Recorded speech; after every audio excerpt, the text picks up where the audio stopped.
Today we're answering the question, can we whack an RTX graphics card into a 10-year-old Alienware PC and have ourselves a full gaming system on the cheap? Right, so we've got here our Alienware gaming PC, the cheap one we nabbed off eBay, and we've already tried a couple of experiments. We've tried running Linux on it, and it wasn't enough to save things, sadly. So today we're going to be trying something a little bit different. We're going to be trying to add an RTX graphics card into what is a 12-year-old Alienware computer. Either way, this thing's well over a decade old, and we're going to be seeing if adding an RTX card is enough to save it. The RTX card in question being the RTX 4010, the weird version we got from China, and I think I finally found a good use for it. I've also just noticed on the top here it says remove film before use, so we're actually going to do that now. I must have forgot to do that. But let's go ahead, get this in here and see what else is going on inside the Alienware. Now I have had this apart a couple of times now, so I should be fairly good at actually taking it apart. Getting this top panel on though has proven to be a pain numerous times, but we're just going to rest it up there. It was one screw here, and then another screw over here, and then this just lifts out. There we go, that just pivots up. Now while we've got this open, we can take out this Linux SSD. We're not going to need that in there today. So we should just be going straight back to Windows 11. So back down in Alienware land, what have we got going on in here? We need to add that SSD back in here. How much RAM is the system running? I've actually forgotten if I put it back to its originals. Nope, we've still got the 16 gigs of RAM in here, which is good to see. Now, the GTX 745 that's in here isn't particularly fun and particularly nice, so we do want to take that out because that has been a major limit in both Linux and Windows. You push there, pull there. Now goes in the smallest RTX card I think they sell, and they don't even sell in this country because otherwise people will be doing stuff like this, because now, through just adding this tiny little graphics card, we now have an RTX capable system. But unfortunately, they don't sell this as a gaming card in the West. They only sell it as a gaming card in the East. And I still don't know how they've managed to do it. Now, people are probably looking at these power connectors thinking, well, if I've got two 6-pins, why don't I just run a big RTX graphics card? And you can, but thermals are a problem, and trying to get the uprated power supply, because notice it takes a laptop charger, is more of a pain in the arse than you'd think. But for now, we'll call this absolutely fine. So we have actually got RTX capabilities now. So this should just pivot down into here. I'm getting rather good at taking this machine apart. So we've now got Windows SSD, 16 gigs of RAM, taken out the GTX 745 that no one really cares about, and thrown in an RTX 4010, which is a weird modified workstation card sold in China as a low-end RTX card. Who knows why? It runs RTX 4090 drivers, so this just clips back on top. There we go. Wonderful. And now we have an RTX Alienware. We can put this turd somewhere and maybe we'll look at it at some point. The quadros of those are more interesting because they're also cheaper. Now, fortunately, getting these systems all up and running is relatively easy. Rather limiting an odd power supply. It's more or less a glorified laptop unit, limited to 130 watts. Although I have seen a market of, I don't know how reputable they are, sketchy looking unbranded ones going for £30 that claim to be able to deliver 300 watts, which they could do for a little bit before they explode. And then the one downside of the RTX 4010 is I only have the display adapter it came with, which is VGA, and upgrades are available. By all accounts, we can now turn this on. Hopefully we get some sort of signal out of it, because adding an RTX card is quite new for a system like this. We may need to select VGA. There we go! It's detected and it is working. Hopefully it just boots up to Windows 11, which would make our life a million times easier. I can't say I'm all too surprised, and if we have to reinstall Windows, it's not the end of the world. Yeah, we're going to have to reinstall Windows, which isn't the end of the world, so let's get a copy of Windows bunged on here. Well, I don't know what's happening here, but something odd is going on. Let's just restore defaults real quick. We've never seen that before, not with Linux, not with Windows. Well, hey, it is a lot newer than what this PC has ever ran with, and it's a lot more powerful than the GTX 745. Let's see if the BIOS is working this time. No. Oh, this is... Load the default, see if it's still broken. Yeah, this is doing something very odd here. Internal hard disk drive not found. Pick that up to one. And let's plug the SSD in again. So step one of actually getting it to work is proving to be a monumental pain. Internal hard disk not found. To reseat this, try to reseat the drive. Okay, let's reformat this and then try and install this again. Select disk 1, clean. Right, let's try that now. I was hoping this would be a lot simpler than it's proving to be, but sometimes these things cause conflicts. In fact, off screen I've tested it, and with the original graphics card, for some reason it also boots off it, so something funky is maybe going on with PCIe lanes or something odd like that. Is it loading the... It's loading the Windows installer. Okay, so for some reason that SSD was preventing it from loading the Windows installer. That is also not something I've seen before, but that's the way these things go sometimes. I've been meaning to actually just revisit this graphics card by itself, but we're not at that point yet. So let's get this installed and we will go from there. Well, we'll call that working because it's going to be updating for the next 10 hours. Oh, for a moment there I thought we were using standard Windows 11 and it was going to spend the next 15 years updating. So now we can plonk the computer next to the monitor. So, step 1 is NVIDIA drivers and September 10th drivers from the start of the month. So let's get these. While that's doing that, can we get GPU-Z? Well, it's not got the drivers yet, but as you can see, we have got the GA107 NVIDIA 768 unified shaders. The rest of the info it doesn't have yet, but it is running GDDR6. And everything's all enabled here. It is detecting the graphics card as being from April last year. It does pose an interesting question though, because as much as it's difficult to get a hold of an RTX 4010 in this country, this is the ideal use case we were talking about that we didn't test. It's a low power card with all the RTX features, all the latest drivers, that you can just drop into a system like this without worrying about the power requirements. This thing is only able to use 130 watts under full load. So this is so limited by what you can actually run in it. It makes an ideal use case to find out if it actually works well in this system, and if we get ourselves a cheap RTX Alienware computer for next to nothing. All we've done is thrown in a graphics card and do a bit of basic troubleshooting, which turned out just to be it wasn't happy with the SSD for some reason, but it was happy enough running the GTX 745 in that SSD, so who really knows? So we've got our Core i3-4150, which is 54 watt TDP, not a bad processor. The Alienware, but it does have PCI 3.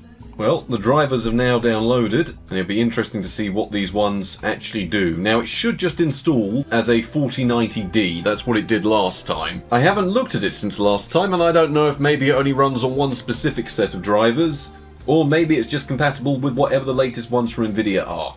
Well, the screen's just gone black instead. Oh, no, it's giving us whatever this resolution is. Well, the NVIDIA drivers have detected it as an NVIDIA graphics card, with the latest driver version being substantially newer than the version we're on now. The version Windows has installed is the classic version from April 16th, 2024, where it detects it as a 4090D. Honestly, I'd imagine it's still going to detect it as a 4090D, given that was a China-exclusive graphics card, but we'll give it a go and see what it actually wants to do. I mean, if it only works on these drivers, then I guess these are the drivers we're going to use, because they seem to be piggybacking off it in a weird way, where it's using the game-ready drivers for a non-gaming graphics card. This is actually just an RTX workstation graphics card that the Chinese have rebranded, which is a great idea, but does come with these strange quirks of wondering whether or not it will actually install the drivers. So we'll find out momentarily if it actually wants to do that. Honestly, I'm quite hopeful. We've had good experiences so far, but we'll wait and see. So they are dated. Drivers we've now got on here are 581.29, which according to Device Manager started this month.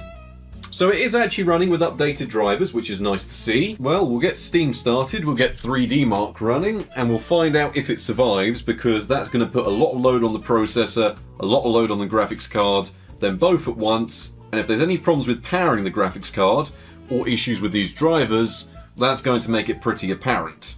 We can also see the size of the performance increase from this, which would be quite nice, so let's get this repaired, and within no time at all, we will be at 3D Mark. At last. Now, after all of this, we did eventually make it into 3D Mark, and there was a couple of tests I wanted to run. The first one being Time Spy, because of course why wouldn't we test something that we've already got a result we can compare to with the exact same system, just running a more basic graphics card, but still a DirectX 12 capable one. And it's a good DirectX 12 test that's really quite representative of a PC's performance, I think is probably the best way of putting it. But I didn't just want to run Time Spy, because we made it through that absolutely fine. We achieved a legendary score and a massive uplift in the overall score, and this was primarily because we were running a much better graphics card, which increased our graphics score overall. The main thing the Time Spy test did let us do though was see that everything was stable on the system. I do have a live section going through and explaining it bit by bit, but honestly, it's a tad dry and quite boring. All you really need to know is that this is now a very powerful Alienware X51. And that's keeping in mind the fact that lots of people have upgraded these in the past with much better graphics cards than the one they come with. So it's nice to see the RTX 4010 is enough to actually give this thing quite a high score out of all of these that have been upgraded over the years. The thing is though, I also wanted to run a ray tracing benchmark. We weren't ever going to get the best performance out of it because these are very intense tests, but at the same time, it does let us know that the graphics card is able to use its ray tracing components, which is of course the whole idea of this video. And it's also just another stress test just to make sure that we aren't drawing too much power and that things are actually going to work. Well, it did miraculously somehow complete, with a score of 192 and 1.92 FPS on average, which is not exactly exciting, but it is legendary. With our RTX 4090D, clearly not an RTX 4090D, we did see highs of 2.08 FPS and lows of 1.79 FPS. But our temperatures are pretty good, nothing's getting too hot. The CPU did actually ramp up quite a little bit at one point, but then didn't. So, yep, ray tracing's all good, power's all fine, stability's fine, calling that all set up and ready to go. Now, in terms of using the computer day to day, it's probably worth noting that it made no real difference to how speedy the machine was. I mean, yes, we could now decode certain video files easier because we had a brand new RTX graphics card in there, but comparing this to the GTX 745 for daily usage, and you are talking very minimal changes at best. So if you're looking at trying to squeeze in an RTX graphics card because for some reason you're still using an old Alienware day-to-day for basic tasks, well, your best increase would actually be whacking in an SSD and either running Linux or Windows 11, specifically the IoT version. That is really about the extent of your options when it comes to speeding these machines up properly. We did also squeeze in 16 gigs of RAM, but we did that when we first opened up the PC, so it's not exactly anything too exciting there. But for general day-to-day usage, it's a quality machine, it's speedy, you can easily do what you need to do and it doesn't really slow down. You can have multiple installers running, you can have multiple programs running, and yes, you are running a Haswell Core i3, but it does tend to get you by. So for general day-to-day usage, outside decoding and encoding certain videos, the RTX card makes pretty much bang on no difference. But really, this is what, part 3 in the saga of the cheap Alienware? Really, I should start putting these in a playlist specifically for the individual computers as we work on them and upgrade them.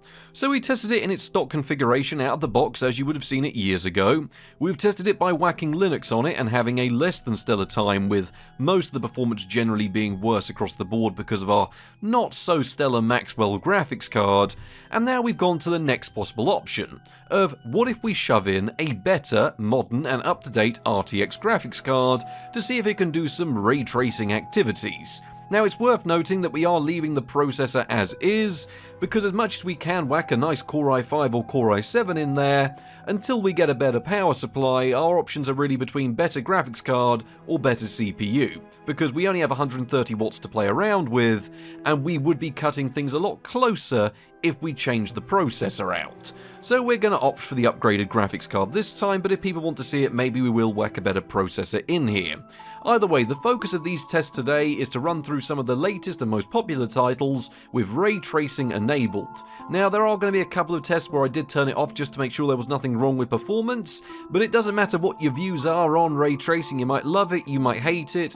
Either way, we want to see if this machine can do the whole RTX thing, and we're going to be trying to stay away from FSR and DLSS where possible, because honestly, ray tracing I can get behind. Sometimes it does look phenomenal.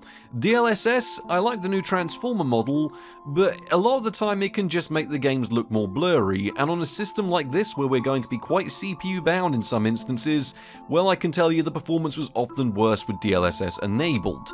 Anyway, what does any of this actually matter? What matters more importantly is what happens when we turn an Alienware X51 Revision 2 into a ray tracing machine with the benchmarks.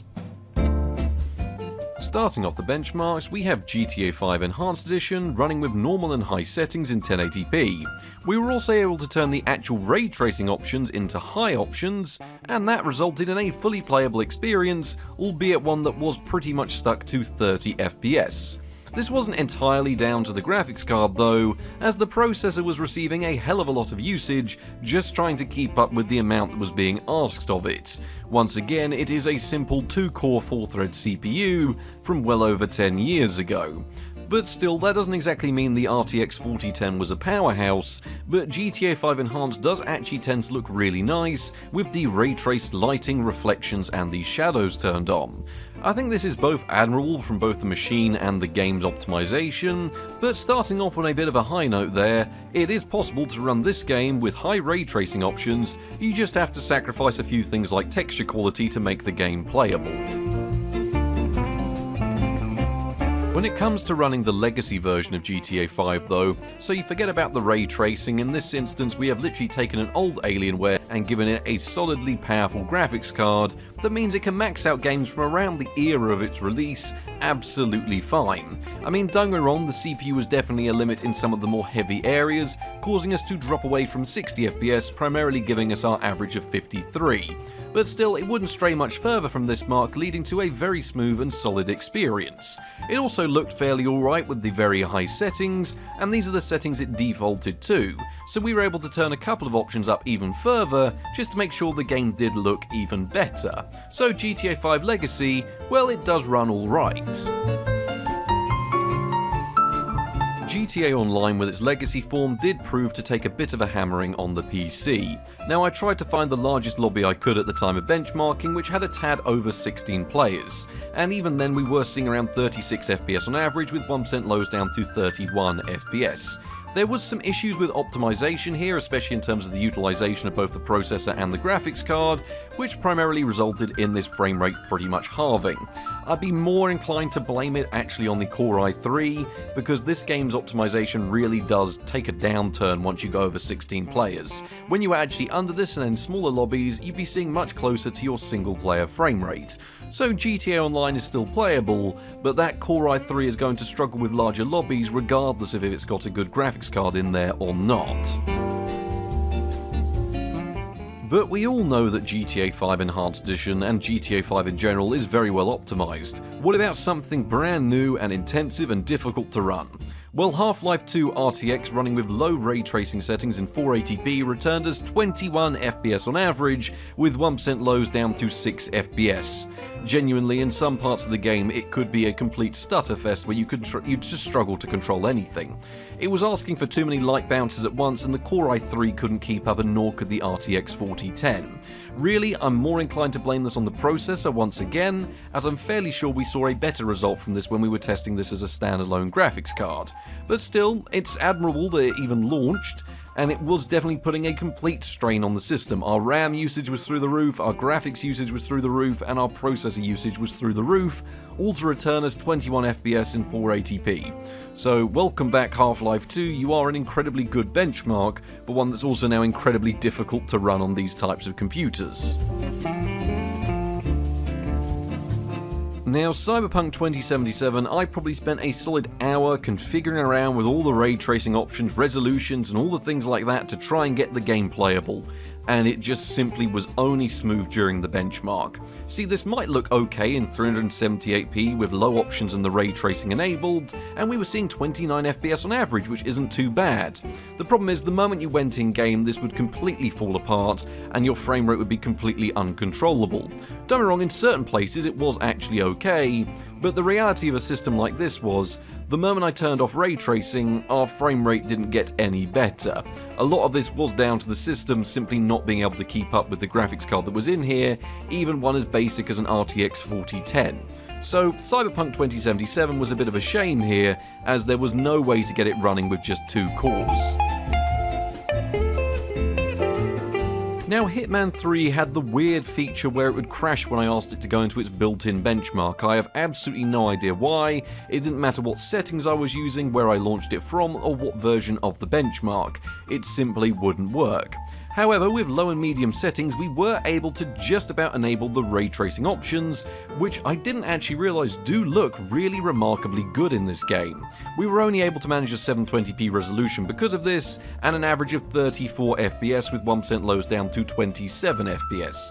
This card does not have many ray tracing cores, and they are working overtime just to produce the visuals that are on the screen.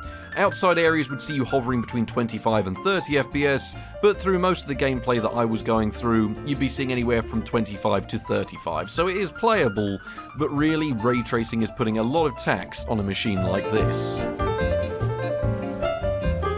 I believe TinyGlade utilizes its own form of ray tracing here rather than the standard Nvidia implementation, so it was nice to see that even with 1080p we were able to see 30 FPS on average and 1% lows down to 28 FPS. Now, we did benchmark this game before, when we were just running a GTX 745, and we were struggling to see a playable frame rate even in 800 by 600. So TinyGlade is more than playable now, and actually looks really remarkably good and is much more controllable with a locked 30 FPS than it was before, now thanks to that RTX Graphics Card upgrade. It's a bit of a basic game, but it's nice to actually see something playable that is new and does utilize ray tracing. Now, PUBG on this system was just a complete nightmare. Lots of people do always ask me if I can benchmark it because it is still an incredibly popular game. And unfortunately, it didn't matter whether we were using DirectX 11, DirectX 12, DirectX 11.1, this system purely couldn't handle it because that Core i3 just wasn't up to it. It took so long to load in game that I was already at the edge of the map by the time the game had loaded in for me. Now, this did get better on subsequent playthroughs, but unfortunately PUBG just really doesn't do well with these old Haswell Core i3s. Maybe it's something else going on with the system because I was expecting a tad better performance than this, but unfortunately it didn't matter what API we were using, PUBG is unplayable. Now, after how abysmal that performance was, I thought we'd run through Counter-Strike 2 because it's a game that actually ran somewhat okay on the system before we made the upgrades. Admittedly, we did need the 480p resolution, but this time round we're able to run competitive settings, so better quality visuals, in a 1080p resolution, and our processor was still the limit. The RTX Graphics Card actually had more to give here. So with 111 FPS on average and 1% lows down to 87 FPS, with a basic low profile upgrade, this is suddenly quite a decent PC for a bit of Counter-Strike 2. During actual in-game matches it'd be anywhere from 150 to 200 FPS in places, but during the intensive benchmark we were often only going to be seeing just a tad north of 100. So Counter-Strike 2 is playable, you just want to give it a second for the processor to catch up with what was going on, otherwise you would get a few hitches and stutters in the first few seconds of gameplay. Now, BeamNG was certainly a good one. If you go back and watch the original video, you'll see that we managed to run the game with some very basic settings, and even then, on these intensive maps, it wasn't a great time. But here, we were now able to run through the intensive jungle map benchmark with 36 FPS on average and 1% lows down to 31 FPS, and this was using a mixture of medium and high settings in 1080p, which resulted in the game looking particularly fantastic and a lot more stable than it felt on the system before. Now, don't be wrong, with these settings, the processor usage was quite high this time round. With the lower settings, it wasn't pushing this hard, but then again, it does look a lot nicer and it was still a stable frame rate, and the RTX card, well, that was actually taking more of the brunt than the processor was for once. But I wanted to finish off with another ray tracing benchmark. Now, I don't have access to Oblivion Remastered or anything like that because unfortunately I don't have that on Steam. I've got it on the Microsoft Store and that's a complete pain in itself in general. So we decided to finish with Portal RTX. With low settings and ray tracing enabled in 1080p, we saw an average of 24 FPS. Now, this was smoother than Half-Life 2 RTX, but not by much. You could enable DLSS, and I did try, but it would just result in the game being a blurry mess for 2 frames per second extra in performance, so you're better off just sticking to Portal RTX with low settings in 480p, and that is going to be the only way to play this. It did look good in places with some of the lighting effects and reflections, but you're probably better off sticking to the original at well over 300 FPS than you are trying to do it here. So, overall performance in the benchmark saw a monumental uplift over the performance we were seeing beforehand. Now, I know some of those ray tracing benchmarks probably make it seem like we're getting awful performance, but you've got to remember, in titles where we essentially weren't limited by the ray tracing factors like GTA 5 Enhanced Edition, GTA 5 Legacy, BeamNG, a lot of those titles, even Counter-Strike for example, worked so well that it was worth upgrading this system for it. It's only those latest games where the processor can't keep up with the ray tracing, and honestly, I don't think the ray tracing components of this weird RTX 4010 can manage it anyway. So it leads to the interesting question: was this actually worth it? Well, I mean, considering I didn't pay that much for this graphics card, well, it certainly has made this a compatible gaming machine with modern titles thanks to newer API support, and having access to the DLSS and the ray tracing aspect is cool. Admittedly, you can only use it in certain titles with some success. But it's a tricky one, isn't it? Because really, even though we've added in this graphics card, you're better off not running ray tracing and enjoying the games at higher frame rates and higher resolutions, probably with higher settings. But then again, you are still going to be limited by that processor. That Core i3, well, we were seeing it struggle more than the RTX graphics card was. And maybe I was expecting too much from it, but given that that was doing so well last time with the GTX 745 in there, it really just can't keep up with anything much more modern. Now, it is worth noting, just to get out of the way before anyone comments anything, the uplift we received going from the GTX 745 to the RTX 4010 was immense, both in terms of the frame rates and the visual fidelity we went for on screen. Lots of those simpler titles that would just about run in 480p or lower would now run in 1080p with much higher settings right up until the processor became the limit. So in terms of upgrading the system, the RTX 4010 was actually a pretty good match. We don't go over the power requirements because at most it was using 50 watts, and it just worked really well in the system.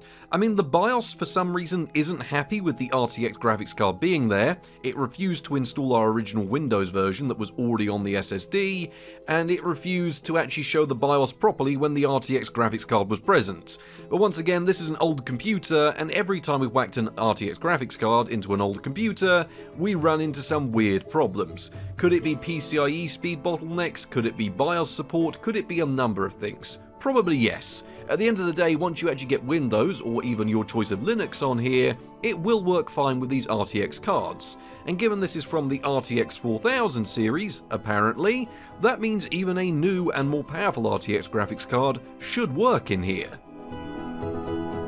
The only other thing I could think of to test, because thermals weren't a problem, they're not really that interesting, you can see the peak thermals throughout the benchmarks because I left them in the top left, and they didn't really change much from there. I did go through and test some OBS recording and some handbrake testing, just to see how the machine would do now that it can handle more modern encoding, thanks to the NVENC engine included on the RTX 4010. and the results are about as interesting as they sound. You can record in X265, which led to very small file sizes and decent quality. I'll throw up a sample on screen if I haven't already, just to give you an idea of how it deals with high frame rate recordings in a game like Half-Life 2, but really, there was no problems there. The same also goes for emulation support. That isn't going to be any problems right up until probably the Xbox 360 and PS3. So you could make this into a rather nice little emulation station, but then again, you didn't need to whack an RTX card in the PC for it to be able to do that. So there we have it, the Alienware X51 Revision 2 RTX model, thanks to the RTX 4010. And honestly, I've quite enjoyed making this video because one, I love tinkering around with this little Alienware. It's featured in a couple of videos now, purely because it's such an interesting and cheap bit of kit that I just like seeing how far we can push it. And I think it's also been interesting to take another look at the RTX 4010, and it answers an interesting question that if Nvidia did offer a low budget, say £50 to £80 graphics card, with the power of the RTX 4010, that you could whack into any system from the last 10 years that's got a UEFI BIOS like this has, and sure, you might run into a few problems here or there, but you've just made a gaming PC. Sure, it's not exactly going to be running the latest games at the highest settings because, I mean, things like Cyberpunk aren't going to work, and I highly doubt things like Oblivion Remastered would either.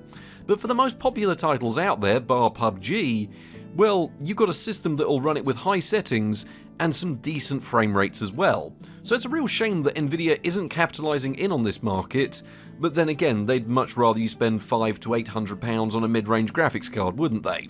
Anyway, I hope this has been interesting to watch because it's been an interesting video to make.